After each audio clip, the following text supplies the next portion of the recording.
기도하겠습니다. 거룩하신 아버지 하나님 감사합니다. 오늘도 우리를 사랑하사 또 이렇게 생명의 말씀 앞으로 인도하시고 우리의 영혼을 일깨우시고 우리 영혼의 생명 양식을 공급하시고자 하여 부르신 하나님께 감사드립니다. 성령님 이 시간 함께해 주셔서 충만하시고 말씀을 선포하는 자나 듣는 자 모두에게 충만하여 주시고 은혜가 넘치는 시간이 될 수 있도록 역사하여 주시옵소서. 아버지 하나님께 감사와 찬양과 영광을 올려드리며 예수님의 이름으로 감사하며 기도드리옵나이다. 아멘. 이 시간은 천국에서 큰 자는 누구인가? 여기에 대해서 말씀을 나눠보도록 하겠습니다.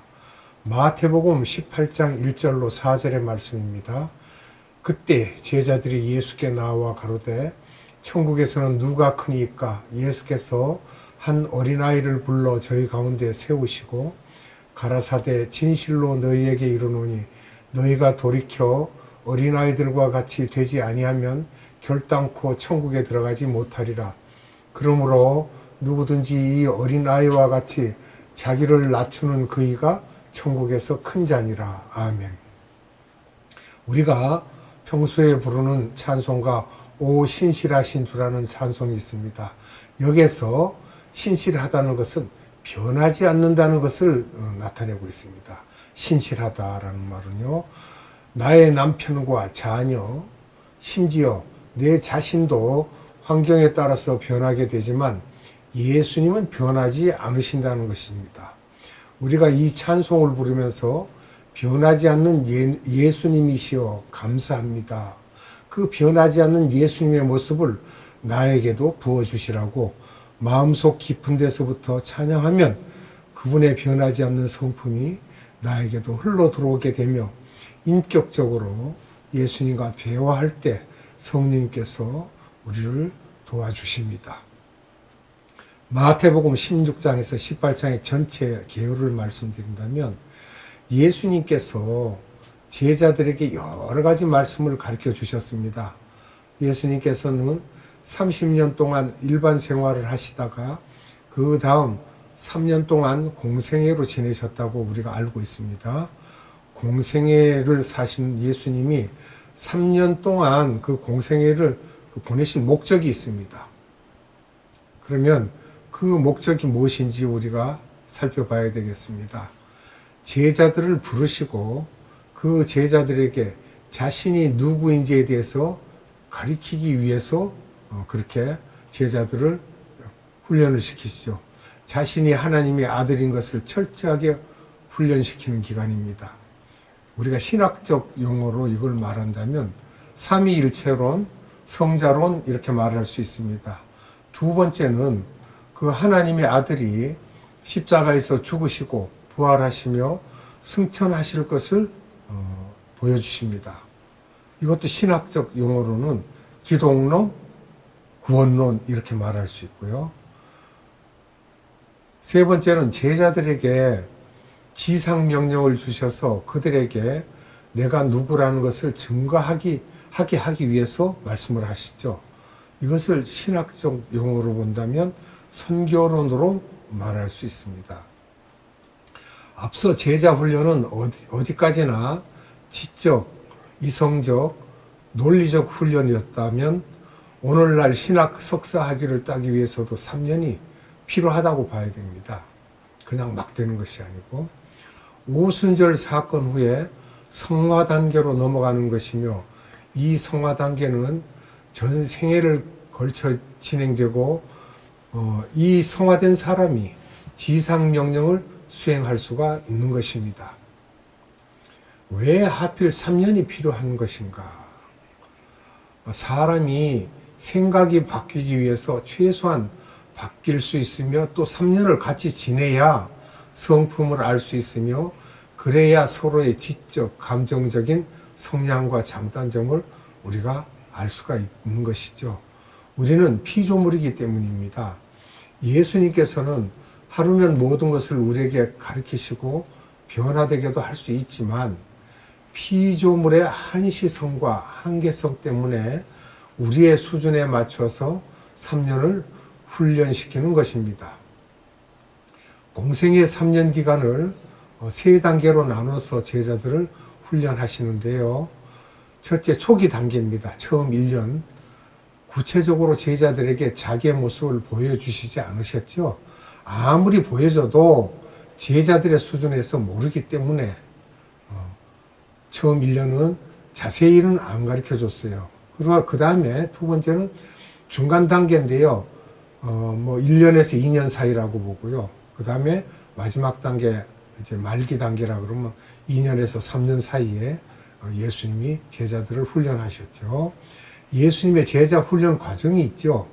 이 과정을 보면 첫째 1단계가 있습니다. 초기에 성자론을 먼저 강력하게 가르치십니다.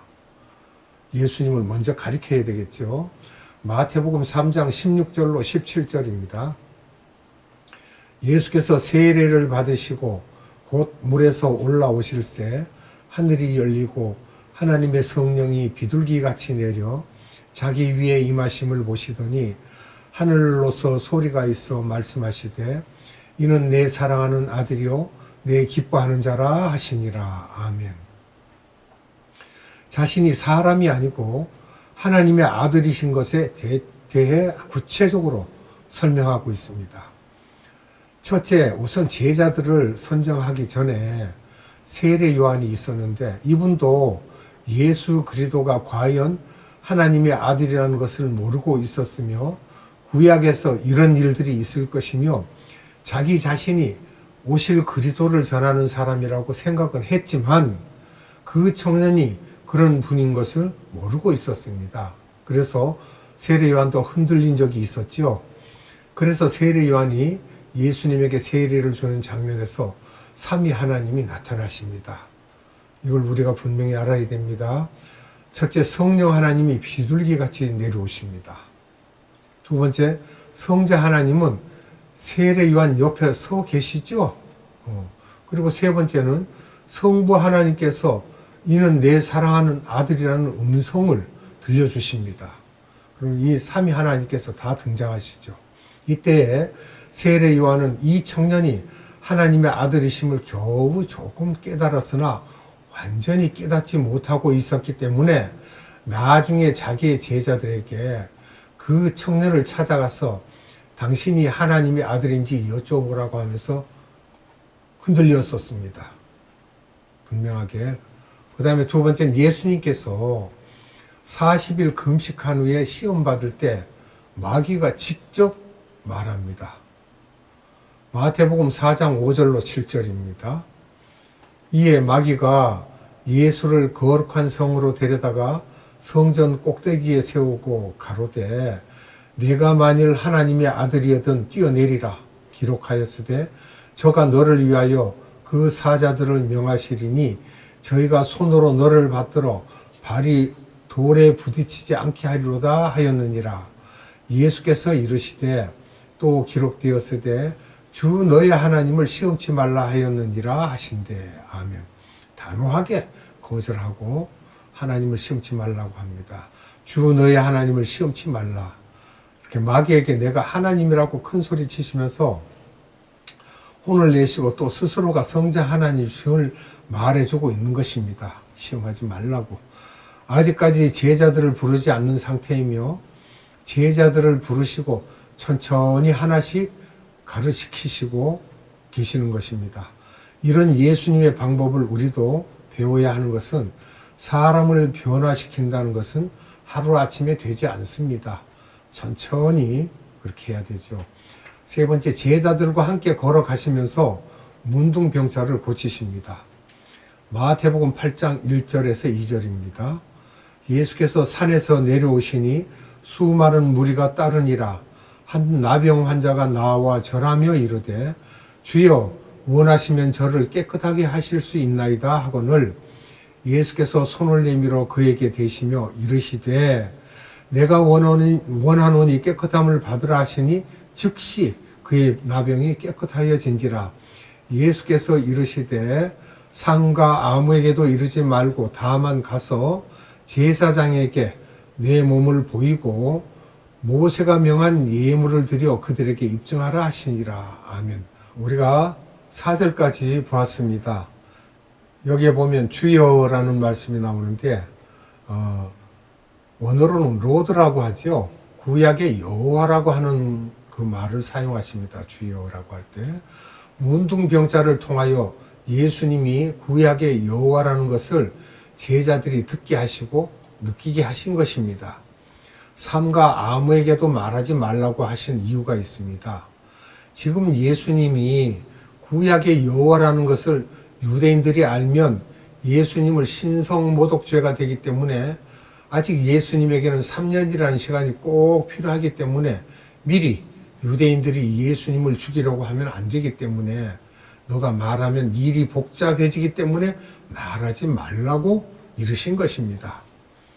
그 다음에 네 번째로 오면 백부장의 하인이 중풍병에 걸렸을 때 고치십니다.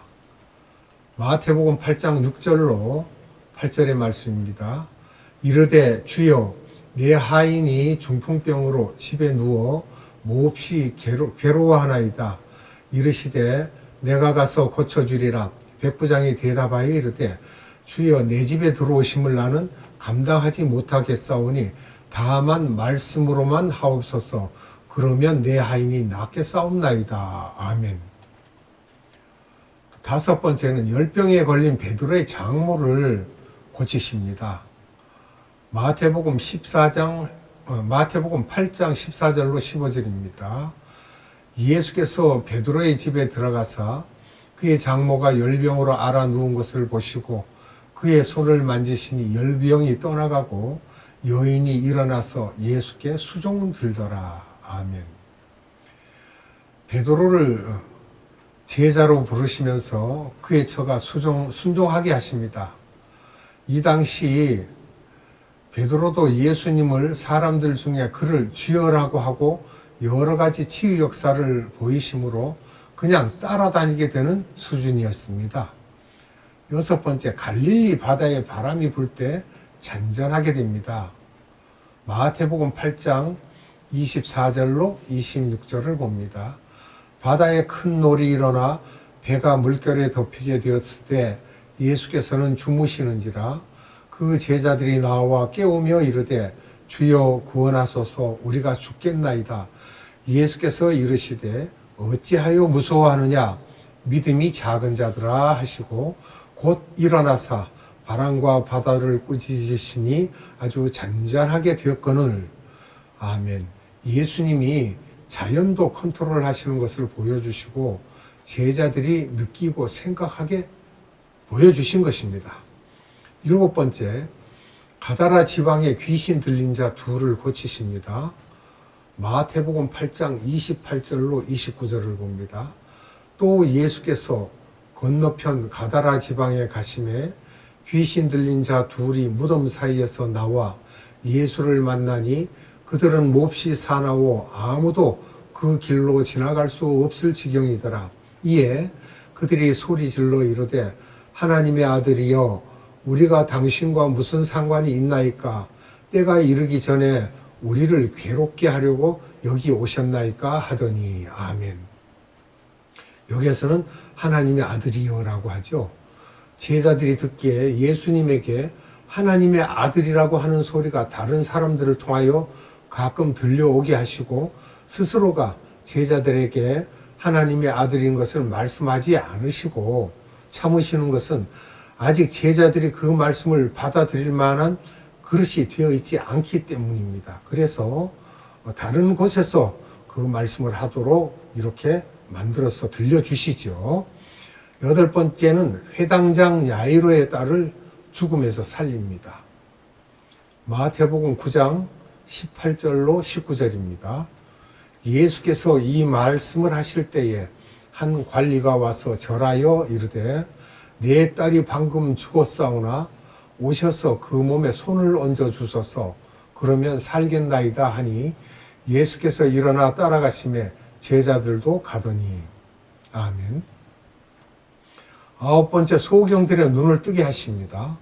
마태복음 9장 27절로 31절의 말씀입니다.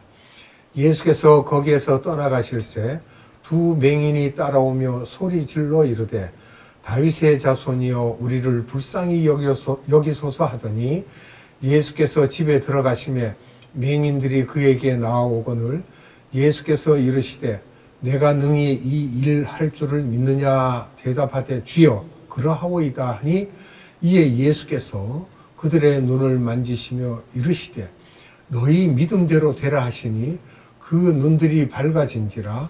예수께서 엄히 경고하시되 삼가 아무에게도 알리지 말라 하셨으나 그들이 나가서 예수의 소문을 그 온 땅에 퍼뜨리니라. 아멘.